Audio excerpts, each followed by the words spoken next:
ওই যে জঙ্গি এমপি যাচ্ছে, আল্লাহ নবীর সুন্নত এবং এই পোশাক কোনোদিন জঙ্গির অ্যাসেম্বল হতে পারে না। জানার সবাই এই সংসদের মান ক্ষুণ্ণ হয়েছে আমি মনে করছি। সাইদুদ্দিন আহমদ হানজালা, জি আপনার পয়েন্ট অফ অর্ডারটি উত্থাপন করুন। জি, আসসালামু আলাইকুম রহমতুল্লাহ।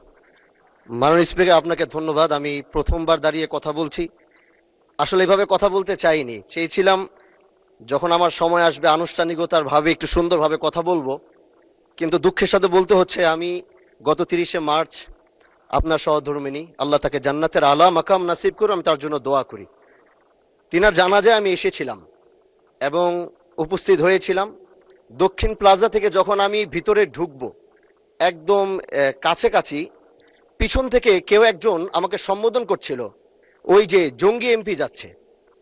তো এই বিষয়টা আসলে এইভাবে আসতো না। তো একটু পর থেকে সোশ্যাল মিডিয়াতে দেখলাম যে এই বিষয়ে খুব লেখালেখি এবং এই ভিডিওটা নিয়ে খুব আলোচনা চলছে, যেটি জাতীয় সংসদের একজন রানিং এমপিকে সংসদের কাছে যখন জঙ্গি বলে সম্বোধন করা হয়, আর এটার জন্যে এই সংসদের মান ক্ষুণ্ণ হয়েছে আমি মনে করছি।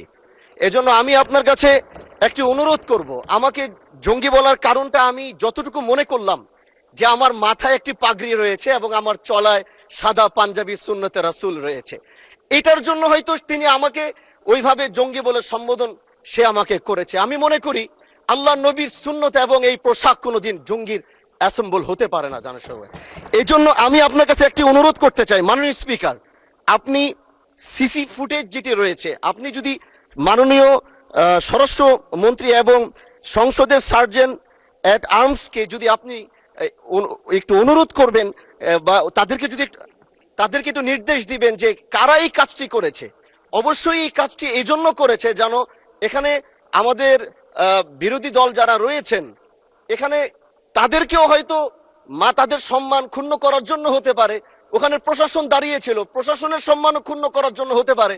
এই জন্য আমি চাচ্ছিলাম একটি সঠিক তদন্ত যদি আপনার মাধ্যমে নির্দেশনা আসতো তাহলে এই বিষয়টি ক্লিয়ার হতো। ধন্যবাদ। মাননীয় সদস্য, বিষয়টি অবশ্যই অত্যন্ত দুঃখজনক। আমি আপনাকে অনুরোধ জানাবো, বিশেষ অধিকার প্রশ্নে আপনি এ ব্যাপারে একটি নোটিশ দেন, বিষয়টি আমরা বিবেচনা করব। বিশেষ ধন্যবাদ।